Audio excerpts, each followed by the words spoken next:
the emerald tablets, I'm going to read this. There's quite a number of different translations. They all basically say the same thing. They change a few little things about them, about the way the tablets are broken down. And the tablets are a part of all of the ancient philosophy and wisdom. So the tablet, the emerald tablet. If you notice to that little thing to the left is a picture of the emerald tablet that I think it was Napoleon discovered or found the tablet in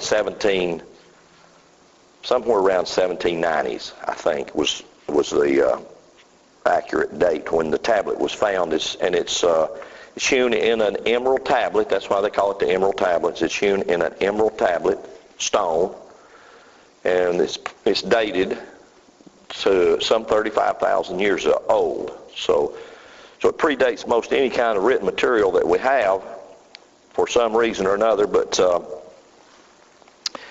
the translation of it was passed out when Napoleon found it, I think it was passed out all over the world to be translated and compiled. And so this that I'm giving you is one compilation. Again, it says the same thing in many different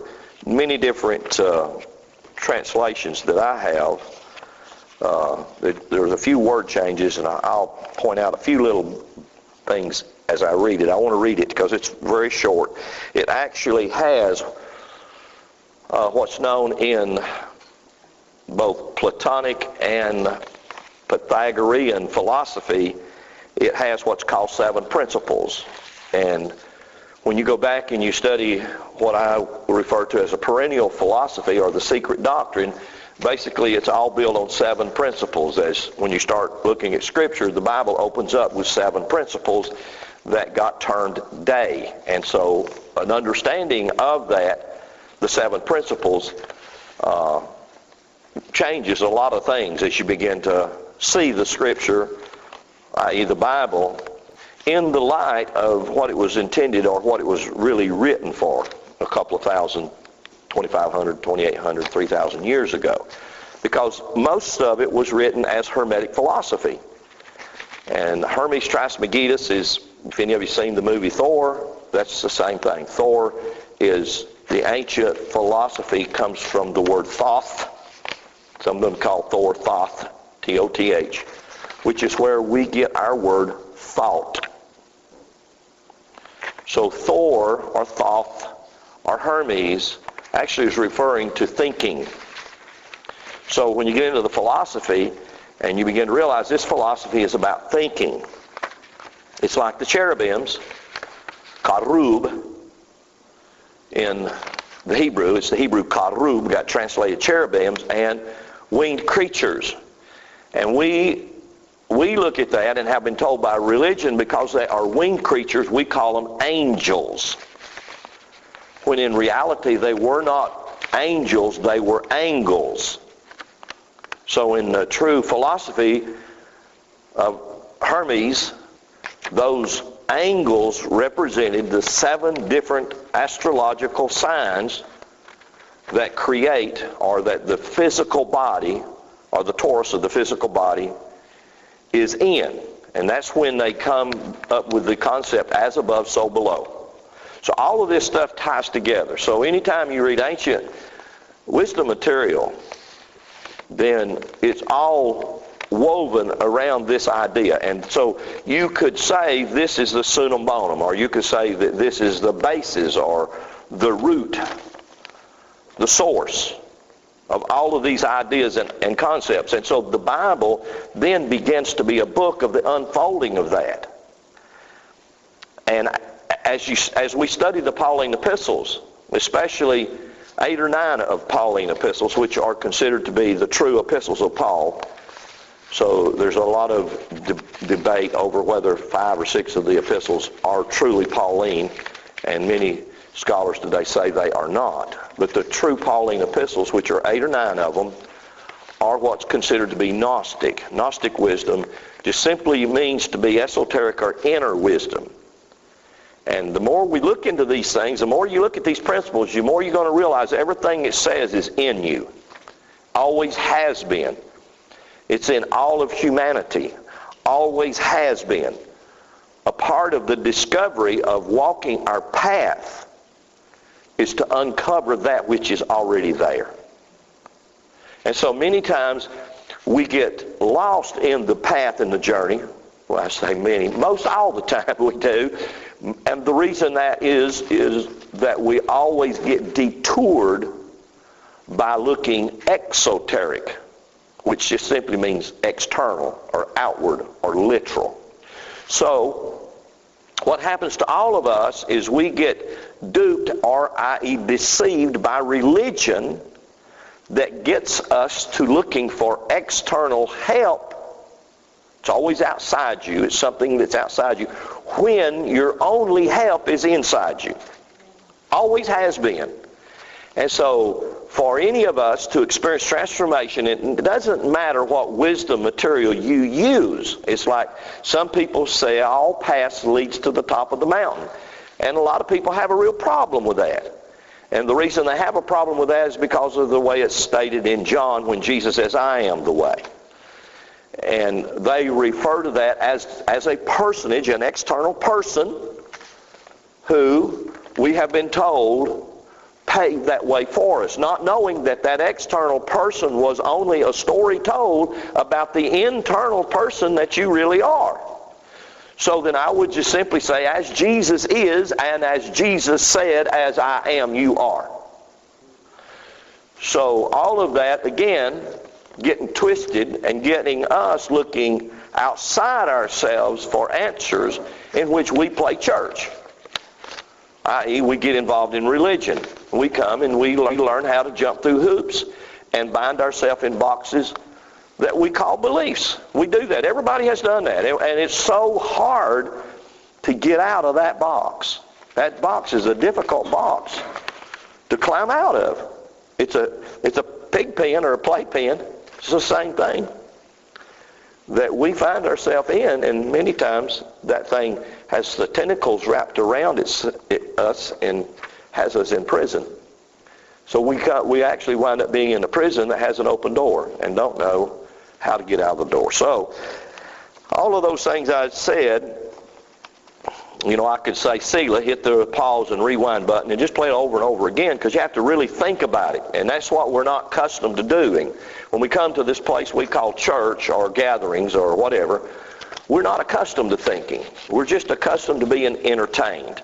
And most of the time, if we're not entertained, and many people during the preacher's message, whatever you want to call that sermon that he does, most of the people learn how to either sit and play on their cell phone now, because they can do that very easily. And you go to churches and you find those people aren't looking at the pastor or the preacher. They're sitting there looking at their cell phone. And the preacher knows that, and I'm sure it's difficult to compete with the iPhone. And so I think we have a wonderful dilemma, especially in the American traditional church, and that dilemma is it just doesn't work no more. And so people are asking questions and are really kind of getting away from the traditional religious ideas that don't make sense anyway if you just give them some thought. Anyway, all of that. Let's just read through this. The Emerald Tablets. The Emerald Tablet of Hermes, illustrated on page 84, this is page 84, in case y'all know. I just copied them and pasted them together. It introduces us to Hiram, the hero of the Masonic legend. And again, Hiram, my grandpa Hayes, his name was Hiram Hezekiah Hayes. And he carved on everything he owned, HHH. And I don't remember a whole lot about my Grandpa Hayes. I remember that he was kind of a man that didn't say a whole lot, but just a big guy. And again, I was raised on my Grandpa Brock's farm, which was my mother's dad. And so I didn't get to see my Grandpa Hayes a whole lot. But I do remember that he was into masonry, and obviously to be named the way he's named, I would say he was probably a descendant of people who understood the Masonic philosophy. And so we have in America masonry, which has got far away from its ancient wisdom and has become more now just exactly like the church that's got far away from its ancient wisdom. It's just become a secret order, which is sad to say, because the Freemason or the ancient Masonry taught the same thing as the Golden Dawn, the Rosicrucian, which was the perennial philosophy, the ancient wisdom that Paul called it this. And we'll look at it here in just a minute in the Scriptures. Paul called it wisdom hid in a mystery. And you got to have to kind of grapple with those words, wisdom hid in a mystery. And the beauty of it is that the mystery is all around us and in us, so that everything all around you actually is reflecting that which is in you. So it's learning to look into the mirror, which is exactly what the Hebrew tells us in Genesis chapter 2 when it talks about your helpmate. We always thought our helpmate was either our husband or our wife. But it never was intended to be that way in Hermetic philosophy. Your helpmate was the mirrored image of yourself. And the mirrored image of yourself was called your dues daemon inversa. It's where they got the word demon. The word demon just simply meant your reflection. It is a reflection of you. It's not some little critter that's running around wanting to get inside you and take control of you.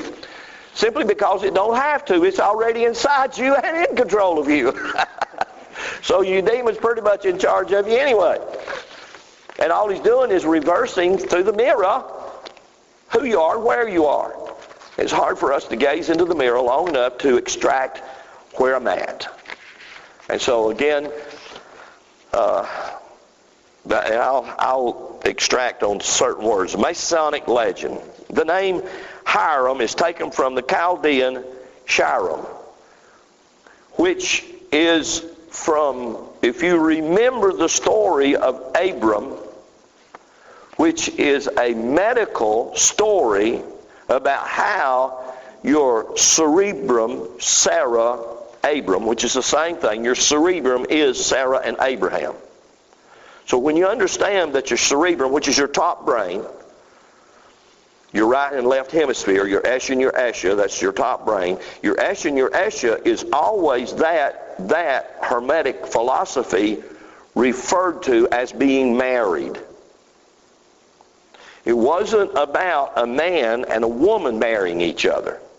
It never was about that. It's never been about that. The mystery has always been about you marrying yourself. It's about you becoming one. I think they use the term, I can't remember exactly how to say it, hermaphroditus or androgynous. Either of those two terms. It just simply means you take the male and the female aspect of your being and merge them, marry them. You connect them together so that they become one because they procreate. And what do they procreate in you? They create the divine nature that you already have. Can you understand that?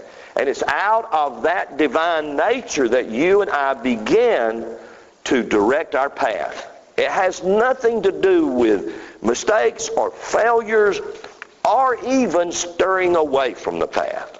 There's nothing wrong with that. I mean, anybody who's ever been hiking on a trail in the mountains or through the woods always gets off the path for a few minutes because they see something that's very intriguing. And there's nothing wrong with that. But what we have had religion do to us is we have had it hammer at us with its concept of born and shapen in iniquity and sin, and trying to hammer this whole idea that we are sinful, corrupt, and wicked from our very infancy and our beginning. And that is such a lie. But anyway, Anyway, I got all of that out of that first two sentences. So we're going to have a hard time getting through the whole emerald tablets, because the whole tablet unfolds like this. Do you understand what I'm saying? Yeah. So in the middle of the first paragraph, it says the first two words in large print mean the secret work. And I want to talk about that, the secret work, somewhat, if I can this morning, unless I get off on a rabbit trail. I enjoy going off the path. And the reason I say that is because when our girls were little, we used to camp all the time. I mean, on the Sunday, on the weekends, our church was in the woods because we never went to church. We went to the woods. We went to the mountains. We went camping. We went to the lake. And that's what we did. And I'm glad we did that. I remember that. But I remember taking the girls. Connie didn't go walking with us a lot because she didn't like to walk, or she just stayed at the campsite. But the girls and I, we would go walking, and sometimes we would get on a long trek, and I would have to carry Tracy or Andrea back. They were little, and they'd get too tired to come back. But we always would get off the path. Always. Simply because there were interesting things that were there. And I'm just trying to make a point to all of you, all of us, or anybody who hears this on a CD, that getting off the path is a part of the journey. And it's not something that you should allow yourself, your carnal self, to beat the hell out of you with. Because it's just a part of the journey. And learning to embrace it, learning to extract out of it. Well, it may have been a learning experience. Well, hallelujah, you couldn't have learned that if you hadn't had that experience. It wasn't bad. That's all I'm trying to say. And we have really made it, and you know you have, I have, we all have, by religion, we have, oh man, you are going to hell now. Whatever that is. So the first two words in large print mean the secret work. The second line in the large letters is Chiram Telat Mechasoth. Means Chiram, the universal agent, one in essence, but three in aspects. And so grasping the three that are in the aspects of this is this right here. And you all know it. Spirit, soul, and body. And how that those are one, as it says right here, the universal agent, one in essence. You, spirit, soul, and body, are one, but you are made up of a tripod. Three energies, right?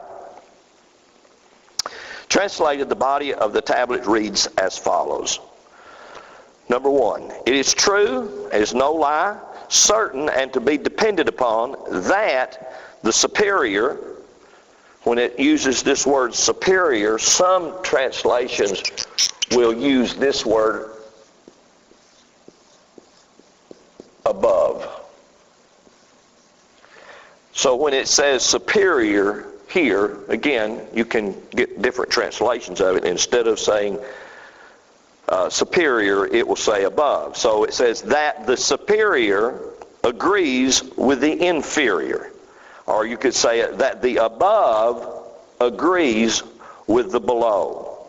And that the inferior or below with the superior or above to effect the one truly wonderful work. And this one truly wonderful work is called the one thing. The one thing. And so these words, you'll begin to see how these words work. They all work together. So to effect the truly wonderful work, which is the one thing. As all things owe their existence to the will of the only one, let me put this up here. The only one can be called the one mind. And so when you understand the one, when you talk about one mind or the one mind, you can call that many different things. You can call it the mind of Christ, you can call it the Christ mind, or you can actually call it God. universal essence, source, power, energy. It's out of that everything comes. And you think through that. You just got to, because as we kind of look into Genesis 1, you'll begin to see how that these things are hid in mysterious language. And it's not a whole lot wrong with the language. It's, all it's wrong with is us learning how to extract what it says. It's just like taking the pieces of a puzzle, and you know good and well they make a picture, right? But it's just learning how they fit and where they fit. And you can't force them in places. They fit. They're designed to fit in those places. And so realizing that everything that is, that we recognize as being is, comes from is, which is one mind. The mind of God, or the mind of Christ. It's saying the same thing. So, but hidden by the arrangement of the one mind, or the only God, the only one. The Father of that one only thing is the Son. Its mother is the moon.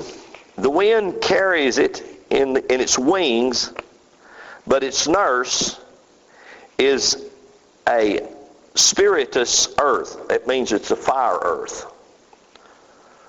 The one only thing is the Father of all things in the universe. Its power is perfect.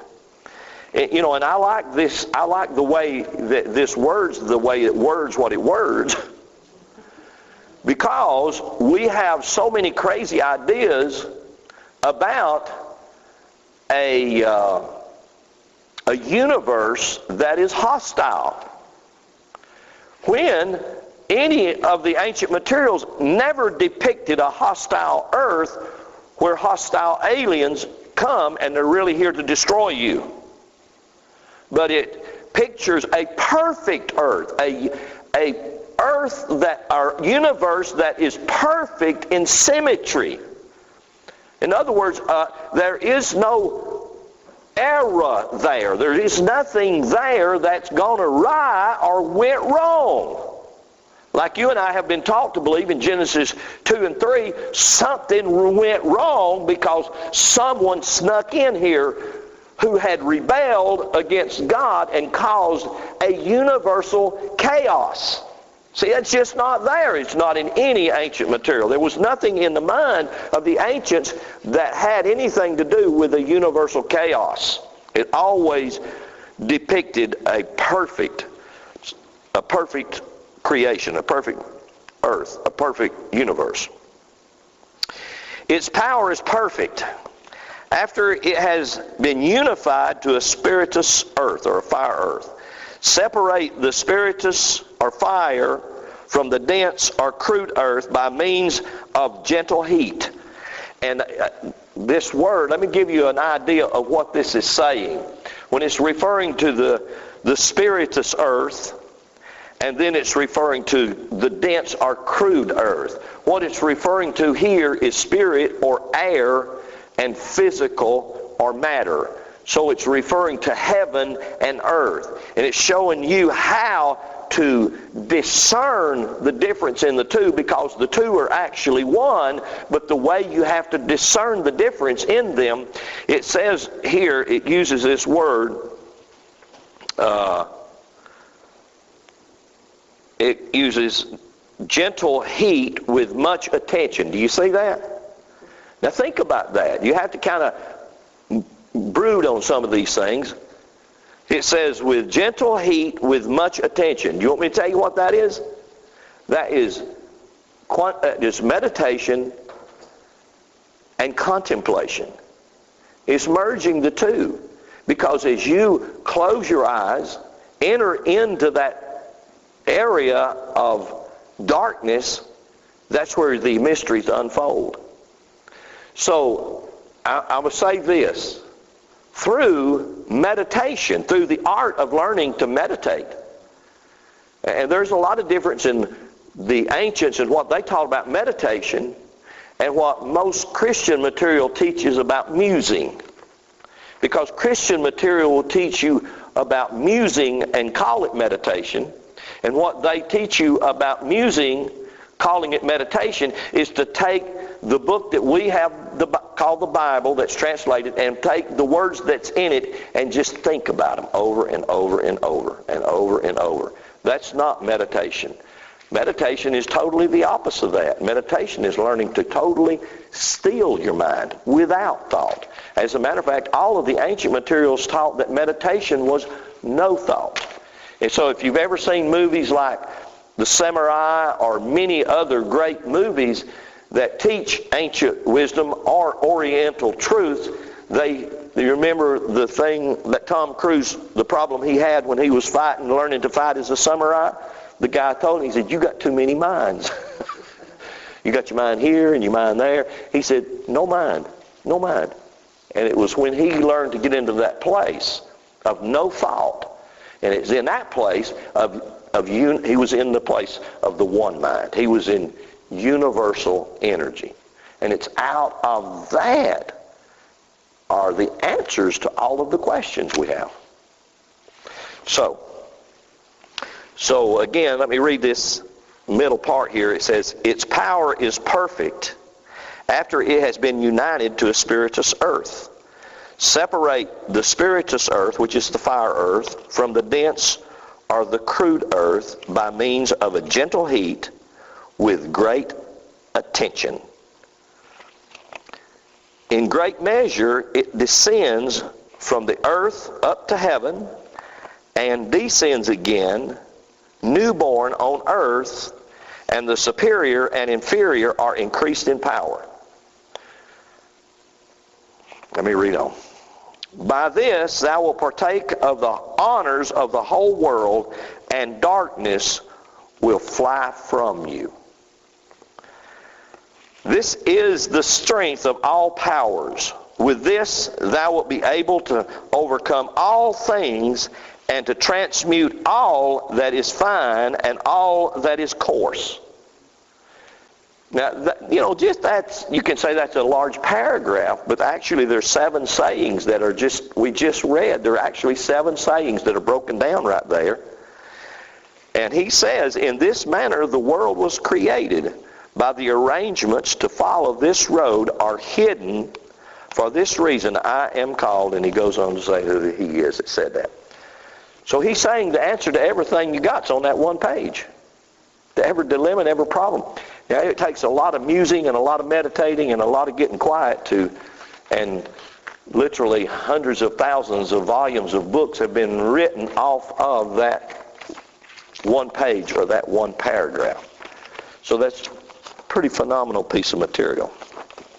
Or in my thinking, it is very, very powerful. So let me read you something here that I wrote a few weeks back. It says, heaven and earth have truly met together in one place. And that one place is you. You and I are the manifestation of heaven and earth. 2 seemingly different. So, in one carnal mind divided, yet not divided, but 2 aspects of one thing.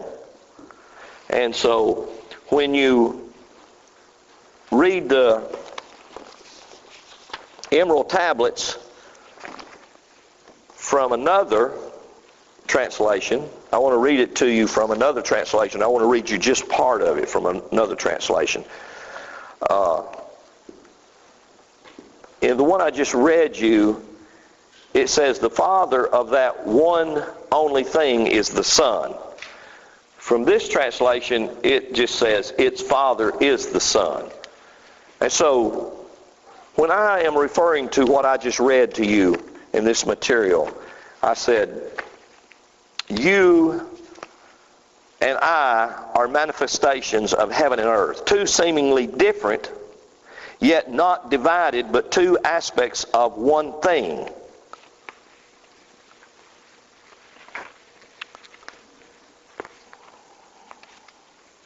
The one thing that's referred to is in the tablets, and the one mind that's referred to in the tablets is the sun. The one mind is the sun, the one thing is the moon. And so if you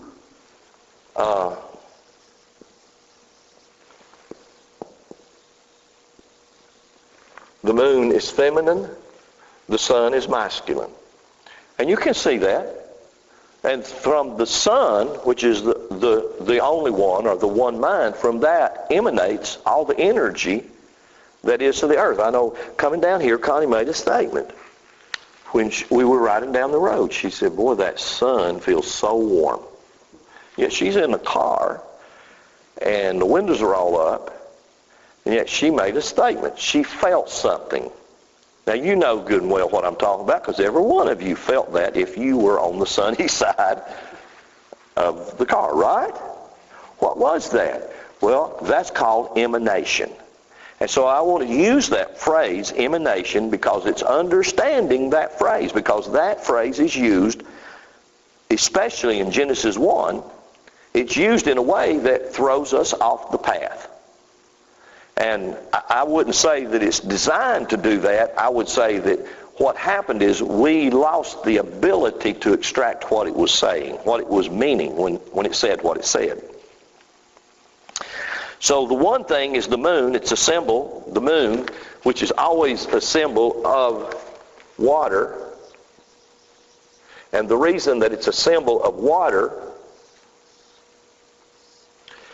that's the glyph for water.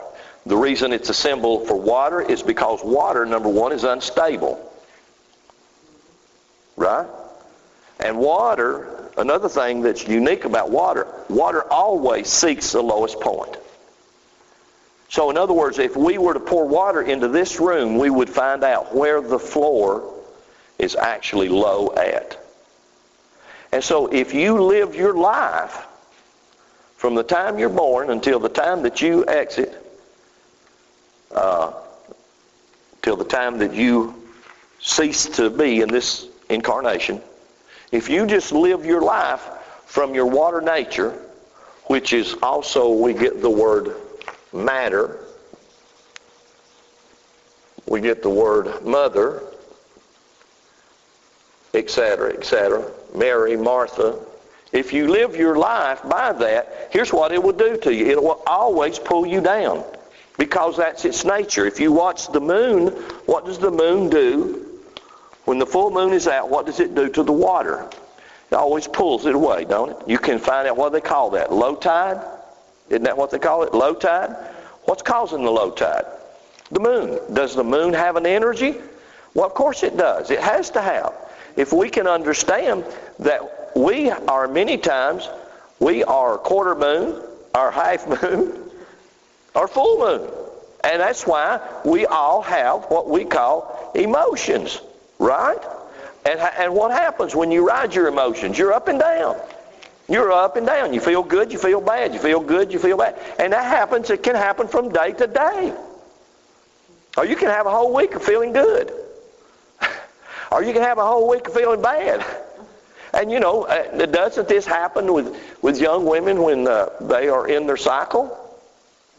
Why? Because they are pulled into that area. If they learn to read that, they can learn to actually draw their energy from the sun, S-U-N, from the one mind, the Christ, the Spirit, the fire. They can actually learn to draw from that, and they can balance that emotion that pulls them. Men do the same thing. Okay? So when you're talking about the moon, you're talking about material, you're talking about matter, water. That's a symbol for water. Well, the sun always represents fire, right? And that's the symbol for fire. It's a pyramid straight up. Symbol for water is a pyramid straight down. When you marry the two together,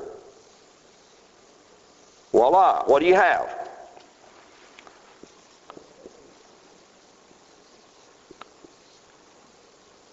Star of David. Now, all of these symbols are just woven all through Scripture, no matter where you go. So when you're talking in the emerald tablets, we're talking about the one thing. Then you talk about the one mind. You're talking about the sun, which the sun is the source of everything. It's the one mind. It's out of that thought, that emanation, and it's learning these skills, or learning these arts that are just there. They've always been there. We learn these things and use them purposefully to transfigure our life or to transform our life so that our life then begins to reflect that energy in a way that we feel, I guess, what's the word I'm looking for? We feel more successful, or we feel more fulfilled, or we feel, I hate to use the word happy because happy deals with happenstance. Happy is more of a emotional thing, like water. Joy is not. Joy is more of a fire thing. It's an innate. It's an internal thing. So happy's up and down, right? Someday you're happy, someday you ain't. But joy is always there. It's always a strength. It's always that which you have. So if you will, go with me to the book of Galatians, and I want to show you something that you already know. Paul's writing, Galatians chapter 1. A couple of things we'll look at here. Galatians chapter 1.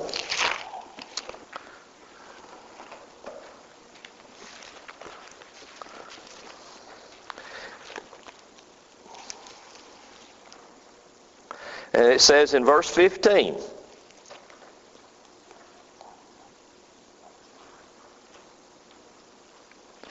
says, "But when it pleased God, who separated me from my mother's womb and called me by His grace to reveal," everybody say reveal.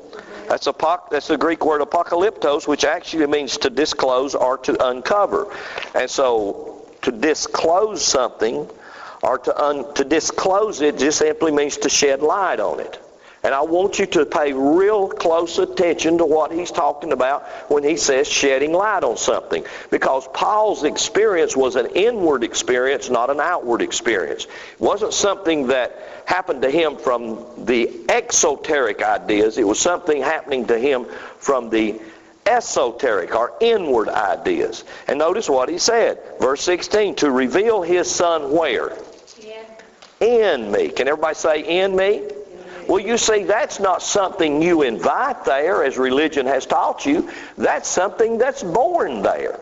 It's always been there. It's never ever been a people anywhere on the earth that has not had or does not have that Son, S-O-N, which is actually the same thing as the Son, the S-U-N, in them, because it's the energy of God.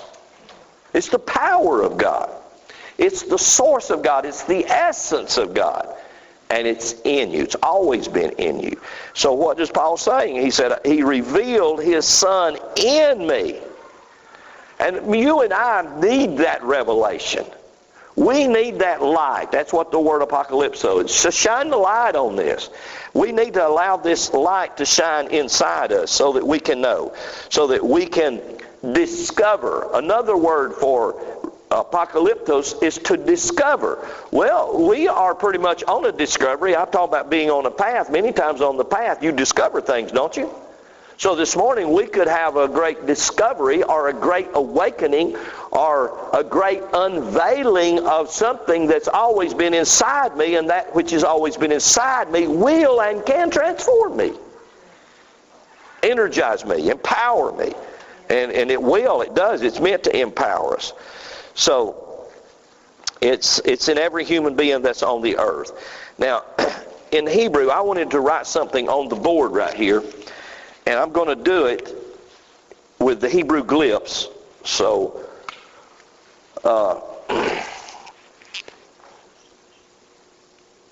you have to remember, I have mentioned that Hebrew actually writes from right to left.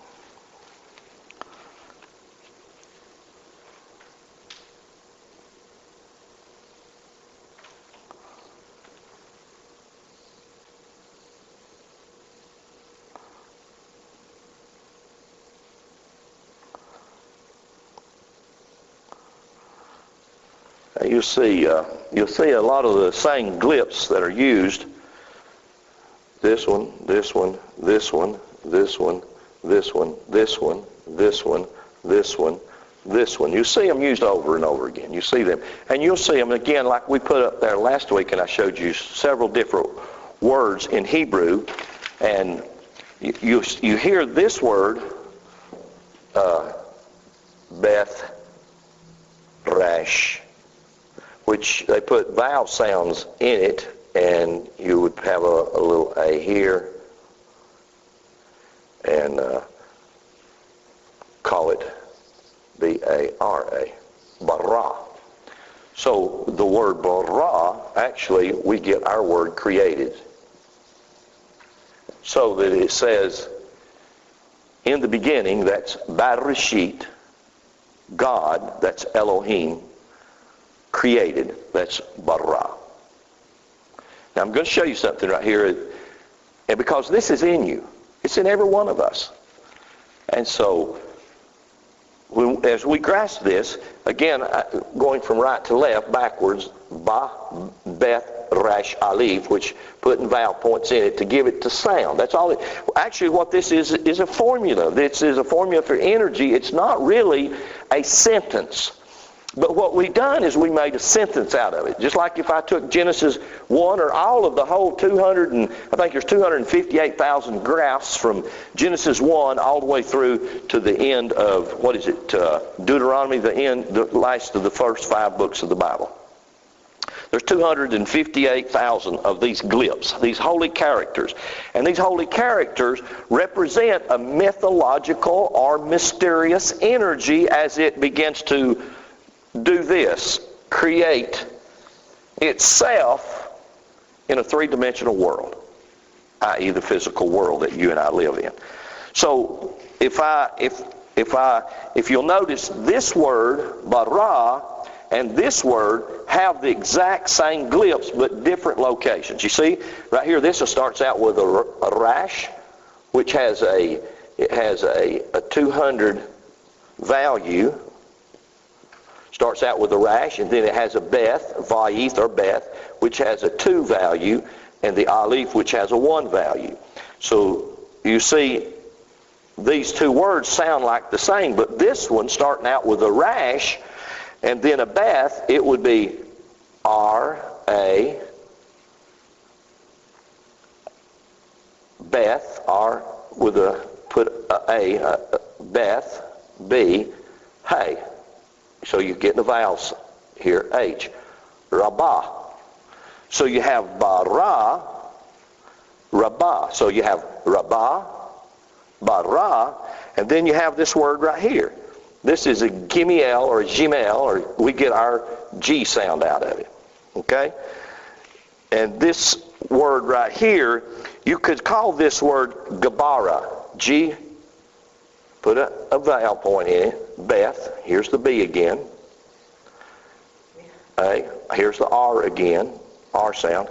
And then here is the A again, the Aleph. So you can call this Gabar, Gabara. And so if you said this in Hebrew, actually what you would say is Rabbah, Bara, Gabara. But if you said this same identical word, if you said it in Aramaic, you would say Abra, Kadabra.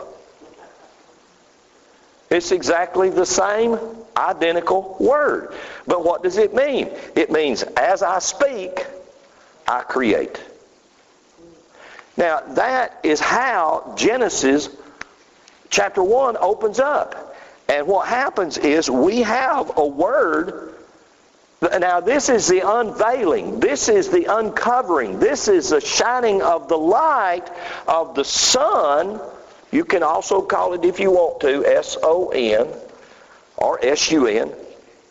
It's in you.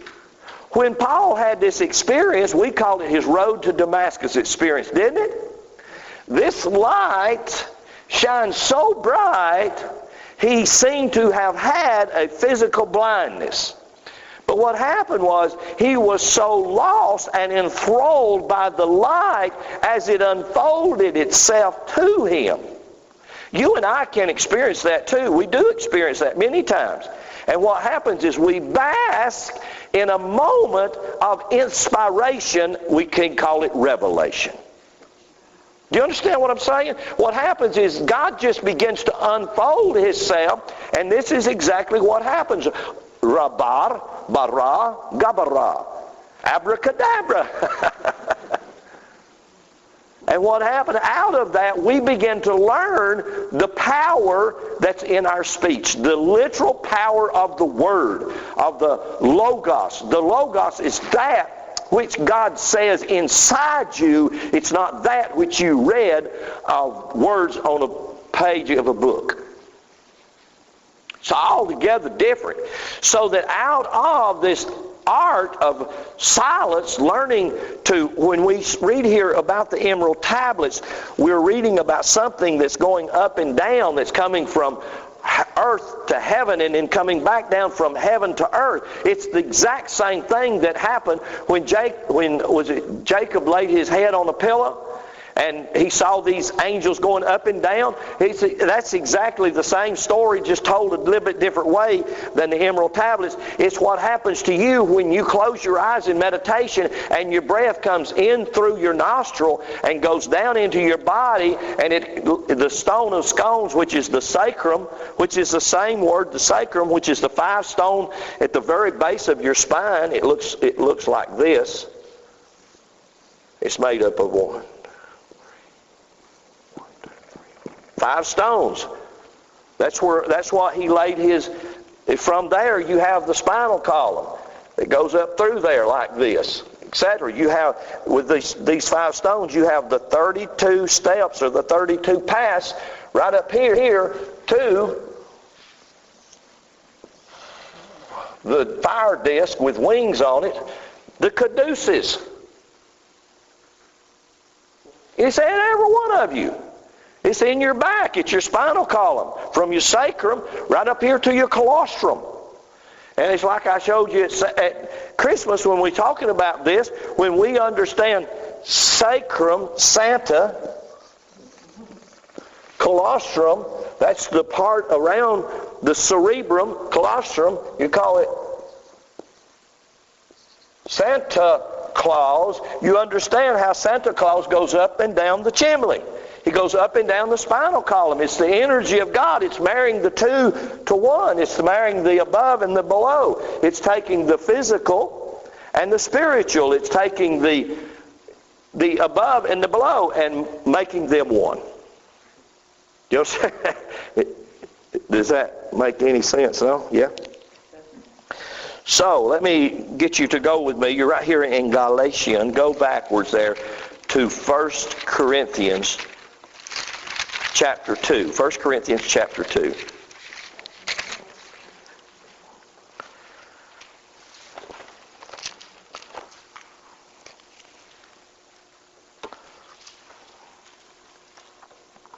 First Corinthians chapter 2 and verse 7, it says, "But we speak the wisdom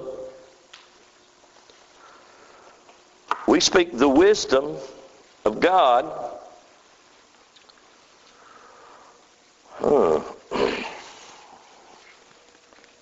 in a mystery," right? Speak the wisdom of God in a mystery. In Hermetic philosophy, you constantly hear or see or is talked about the three. Remember, I listed them: spirit, soul, and body. You can do the same thing right here: spirit, soul, and body. But in the Hermetic philosophy, this one is called chokma, and this one is called bina. These are just Hebrew words. Chokma, which means wisdom, and is always masculine. And then you have bina, which is always feminine. And then you have this, which always is a symbol of universal energy, or it's called keter, or crown. The keter or the crown. Now, if I am trying to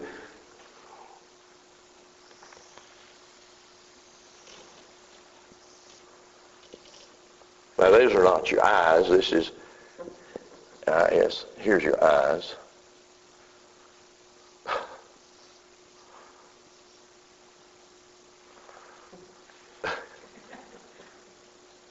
Esh.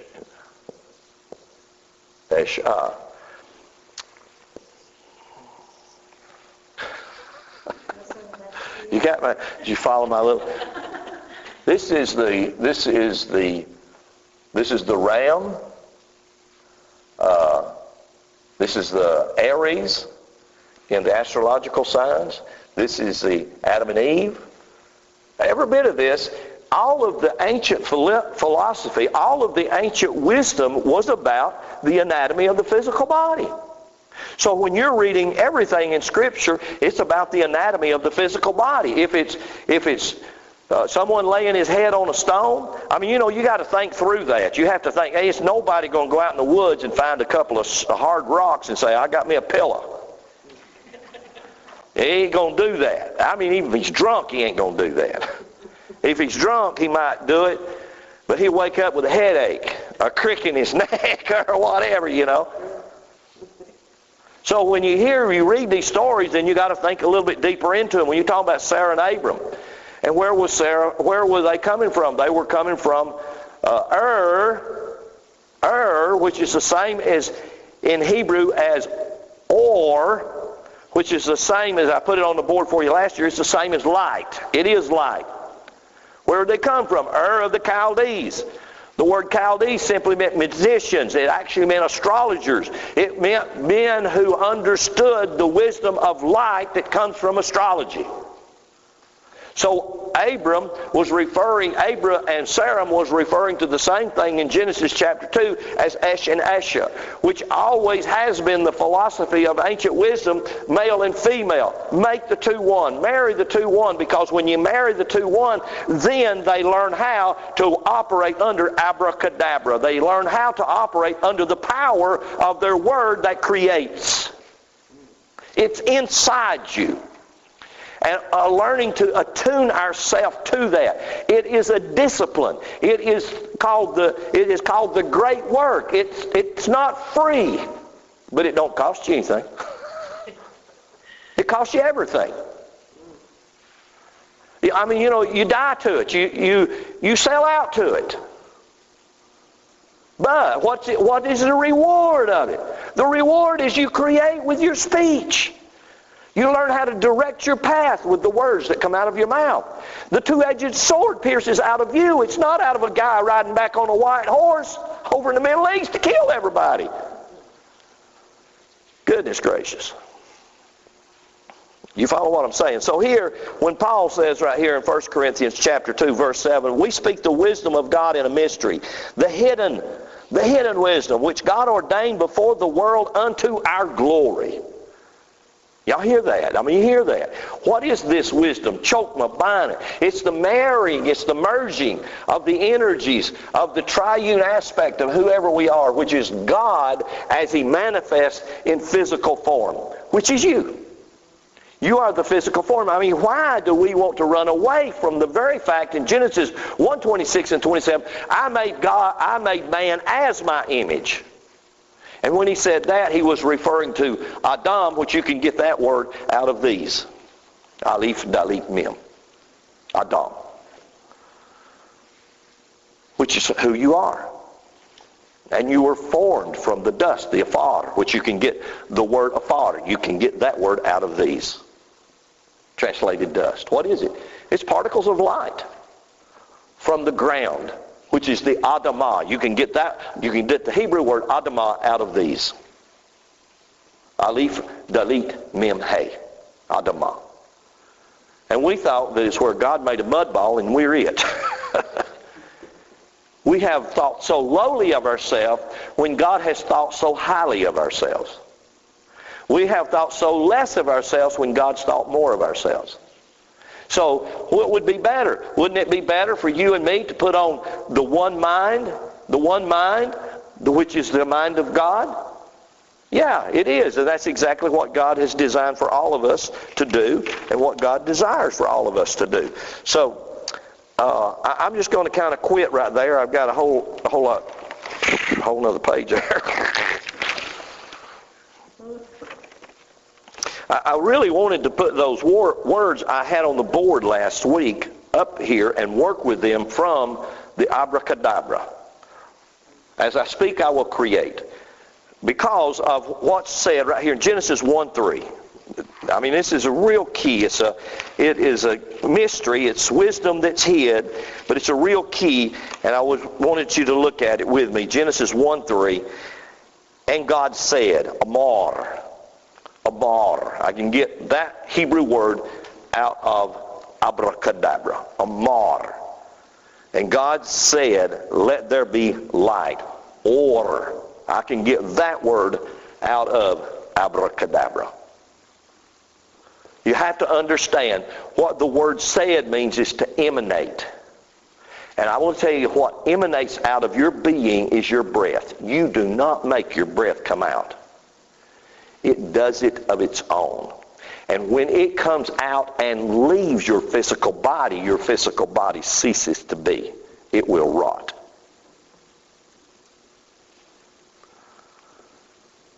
That is what's translated said. So, when you are in meditation, you have to get this. When you are in meditation and you have no mind, you closed your mind off. Now then you are in no mind. And when in no mind, you're in that place where the universal nothingness comes out of you through your breath and you don't know it. And that same word would be God said. So when you took a deep breath in and you went, did you know God said? You see, what we have done is we have taken this and made it literal when it's not. It's a mystery. Wisdom that's hid in a mystery. Every time you go, God said. Emanation just comes out. Now what do? We learn to quieten down the noise of the natural, literal mind that will constantly get you off the path to say, wow, go over there and look at that. Sometimes you should just say, no, stay here.